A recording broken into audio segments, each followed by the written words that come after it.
So I have dozens of tubes of paint, and I know I'm not the only artist around here who has tons and tons of different colors of paint. So I've gotten them over the years because you pick them up because you take a course, and that's what the instructor tells you to bring for the course. Sometimes you might see another artist using a color and you think, oh, I wouldn't mind trying that color, or it seems like it's a really useful color for a palette. Sometimes I was just in the store and thought, oh, maybe I'll try this one, or this color is beautiful in the tube, so I'll try this. So over the years, created this huge collection. Now, one of the challenges, especially when I was really a beginner artist, is I didn't really understand color mixing.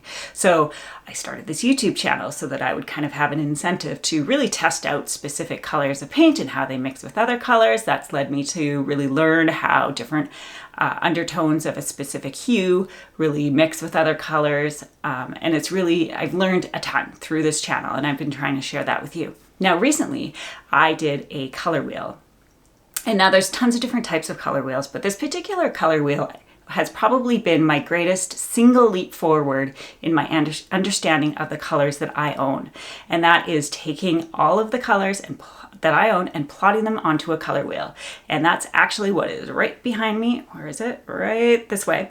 And so I'm going to take that down. I'm going to flip the camera around, and we're going to talk about it and talk about how it's been useful to me, what I've learned from it, what I will continue to learn from it in the future. And I'll give you a few tips so that you could create one of your own. So this is the color wheel, and essentially what it is it's 6 pie shapes, each one for each of the hue families. So we got yellow, green, blue, violet, red, and orange. And the outer rings are all the high chroma colors. Then this next ring is medium chroma. This ring is the low chroma. And the middle is the absolute neutral. So really that's just all the blacks. And I've also labeled it so that the hue family is the large labeling. And then I've also, because within, let's say, yellow, you don't just have yellow paint. You have yellows that lean a bit orange, so orange yellow, or yellows that lean a bit green. So I can plot out where that acrylic color, paint color is based on, is it orange leaning or is it green leaning, and so on and so forth throughout the whole color wheel. So let's talk about what I've learned with this color wheel so far. And I say so far because I just made this a few weeks ago, and I'm really looking forward to all the different things that I'm going to be able to do using the information on this color wheel, and I'll talk a little bit about that too. So first, because I have these different rings that talk about the chroma levels, it really helped me understand the different chroma levels of the different tubes of paint I have. So if you look at like the blues, so some blues are really, really dark straight out of the tube. Like here's a phthalo blue green shade, is really, really dark. Is that, does the dark mean that it's a low chroma? No. Phthalo blues typically are really high chroma, but I always thought that this phthalo turquoise was quite high chroma, but when I looked up various sources, they really pegged phthalo turquoise as more of a medium chroma. And as I explain things and where I have things located on this color wheel, just keep in mind I've used a few different sources of where to plot these, but also used a bit of my own knowledge, and none of it is permanent. The reason why I built it the way it is because I can move things around. I've already moved a few things around based on kind of my thoughts after I built it, so I might change my mind and go, oh well, no, phthalo turquoise is actually a bit higher chroma than where it's placed. So just keep where I've placed these as a grain of salt.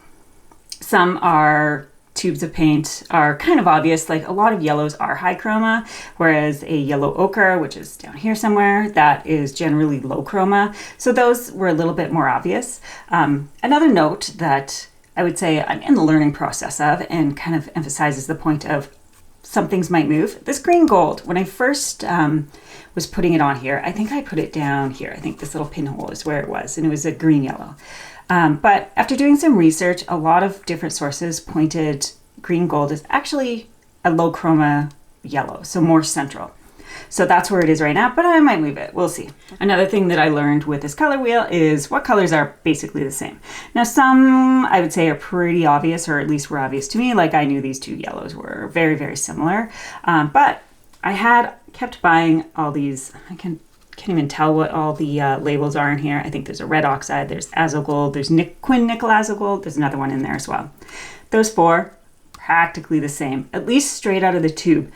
And when I say practically the same, some are very transparent. So you can see these three, there's a third one in there, I promise, are quite transparent. This one's quite opaque. So even though they're plotted the same spot on here, they're actually a little bit different, but generally they're very, very, very similar. So it really helps me understand what's very similar, what can be kind of swapped out for each other without major, I guess, consequences, at least color mixing wise.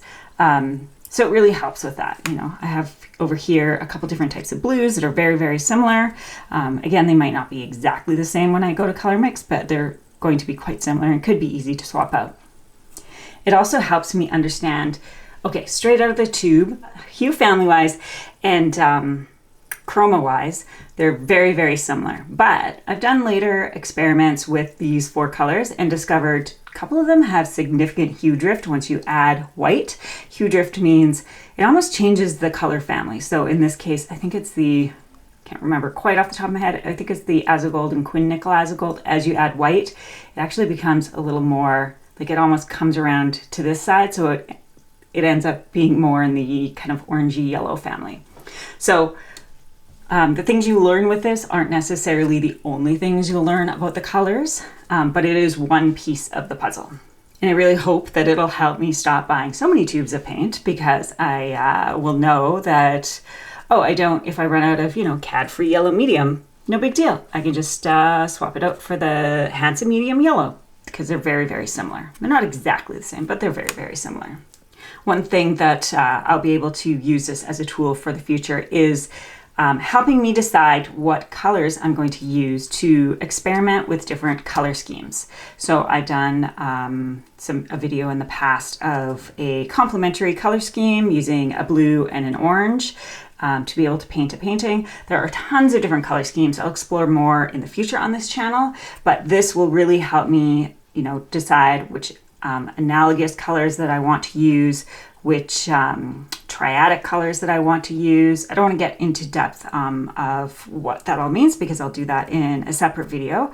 But really, this is a tool so that I know, if I want to make a painting that has blues, greens, and yellows, then I know I can choose from these ones. So another thing that this color wheel will help me explore and understand is what color gamut that I will get out of, let's say, 3 different colors that I'm choosing. Now, color gamut is the range of colors that you can get out of mixing specific colors. So we know red, blue, yellow, those are the primaries.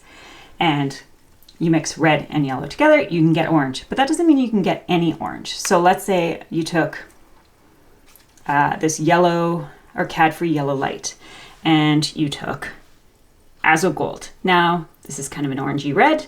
This is a fairly middling yellow. You can get oranges that approximately fit between these two lines. Now, there's hue drift, so sometimes you can kind of get a bit of a curved line or it curves this way. But approximately chroma-wise, you're going to get somewhere in this range. And you won't get, if you want to mix CAD-free yellow light and an azogold, you're not going to get an orange that looks like this. So if I wanted to be able to mix an orange that looks like this, I'm probably going to have to take one of my most high chroma yellows, so one of these, and one of my high chroma reds, and then I have the best odds of getting close to like a cadmium orange type orange. So because this is laid out with the rings of high chroma, medium chroma, low chroma, and you can't go from kind of like a low chroma and low chroma to a high chroma, it really helps you kind of guide kind of where within this color wheel that you'll be able to mix. So I'm just going to explore the concept of the gamut that you can kind of figure out ahead of color mixing by using this wheel. So let's say you decide to take 3 different colors and you want to make a painting out of it. You can kind of set your expectations of what colors that you're going to be able to mix by looking at this wheel. So I'm going to take, let's say we use Cobalt Violet Hue, which is a fairly high chroma purple color, Azurite Hue, which is a fairly low chroma blue, and let's say this orange. Let's say those are the 3 you're going to use. You can kind of block off the parts of the color wheel that you probably won't be able to mix chroma-wise with these three colors. What was it? Cadmium orange, right? Okay, let's say it's cadmium orange because I can't even remember what I said. So blocking off some of these other colors. So this kind of triangular piece is approximately the chroma levels and the hue families that you would be able to get. You wouldn't be able to mix any sort of a bright yellow because it's not within this area, but you know you're going to be able to make a lot of really kind of dull colors, and maybe that's what you're going for. And it's also part of the experimentation of getting to know your colors. You know you're not going to be able to take, you know, your orange and your high chroma orange and your low chroma blue and make a bright chroma blue because that's completely out of the gamut. You know you're not going to be able to take any three of these colors and make anything other than approximately what's in this area. So it's really interesting to be able to predict what you're going to get. Another piece that I added to this is I chose to do the labeling to indicate kind of warm and cool colors, the warm and cool sides of the color wheel. So this side where I did all the labeling is all in, I used cardstock that was a warm color and then gray for the cool color. So it really helps delineate. And because because of these color chips, you can really, it really emphasizes, you know, it becomes really obvious that, you know, this section is warm and this section is cool. I also say another thing this does is it just reminds me to use colors that I don't typically use. So I have a certain palette that I really commonly use when I'm painting, and that's generally a really good thing because you really get to know what those colors are and how they mix with others. But having this reminds me to explore the other colors. Maybe I'm going to discover a color that I didn't realize how valuable it was to swap out instead of, let's say, ultramarine blue. Maybe I want to start using anthraquinone blue, and so on and so forth. So it really, really helps me kind of break out of kind of a routine of always using the same colors. So let's talk about how to make one of your own. So when I made this, I decided that I wanted something that I could move around the little color chips because I knew I wasn't going to get it exactly right the first time. I wanted to be able to add, maybe remove some as time goes on. So I decided to do cardstock with on a cork board or bulletin board with little pins. And that way I can shift things around as much or as little as I want. It's not permanent.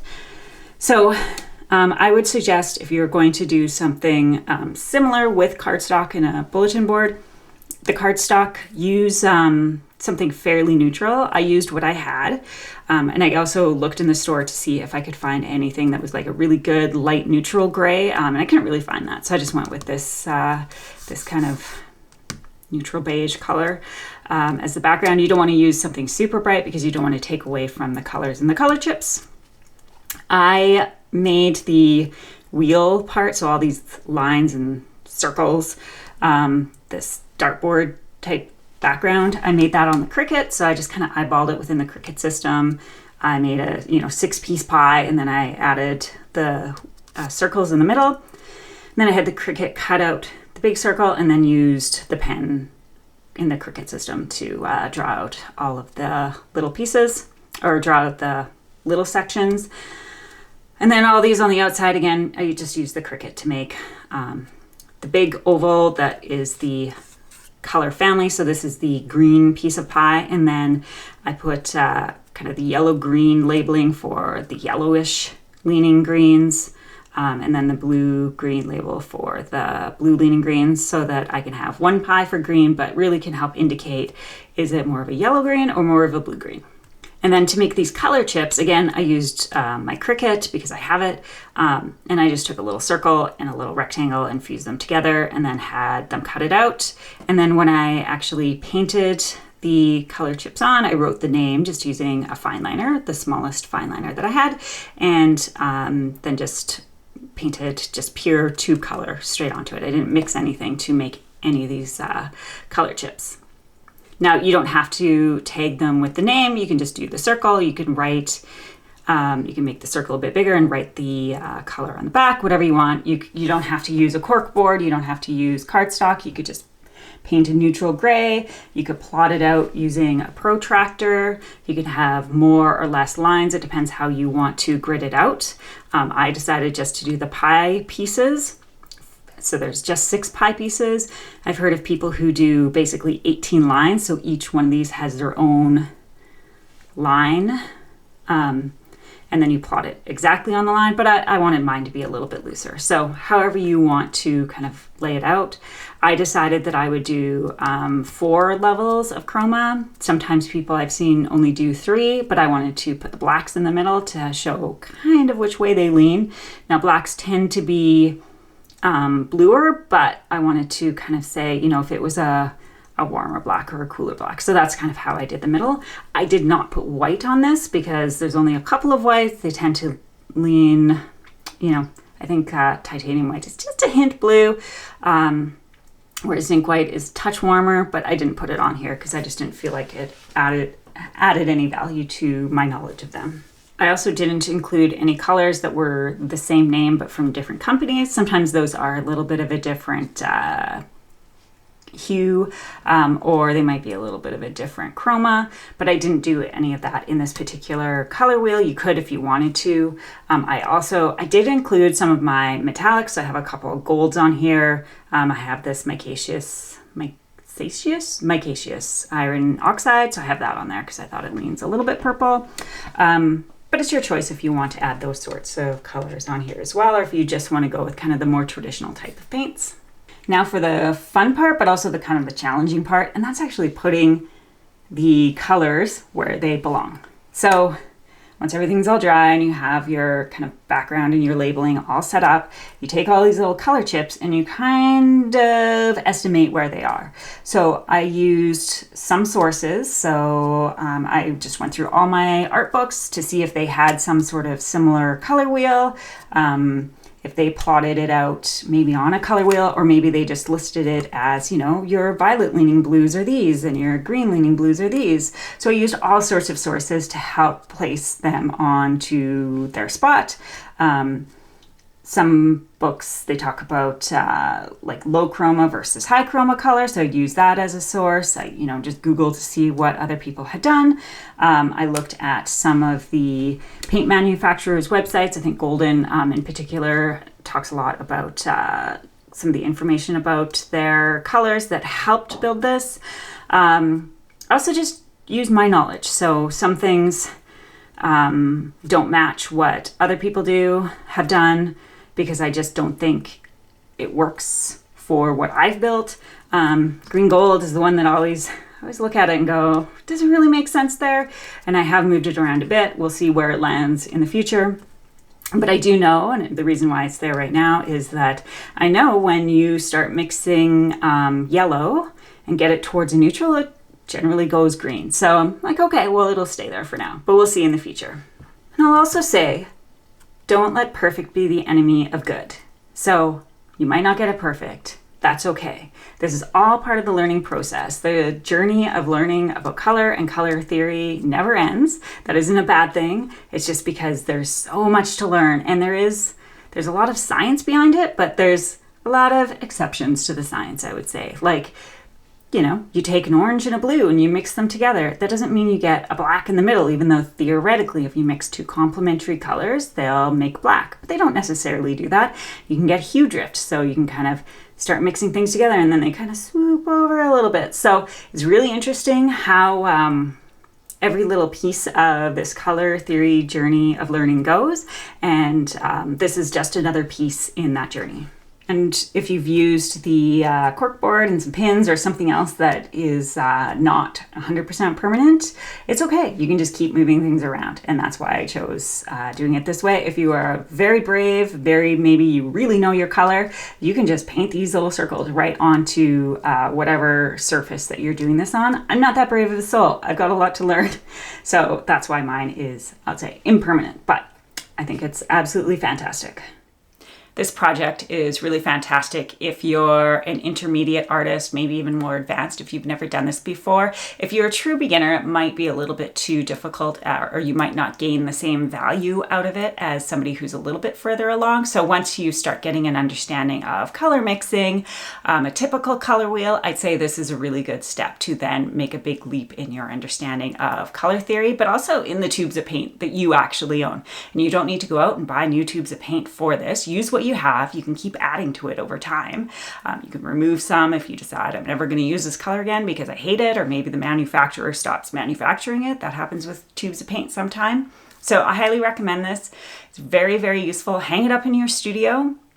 Use it as a practical piece. So it is a piece that you can reference and use for months, years in the future. But it's just kind of beautiful. So as its own piece to hang on your wall, I think it looks really, really nice. So for practical use, aesthetic use, it's a really fantastic project. And if you're interested in hearing more about color mixing, color theory, subscribe to my channel because I have a ton more videos that I've already made and I have lots more to do in the future.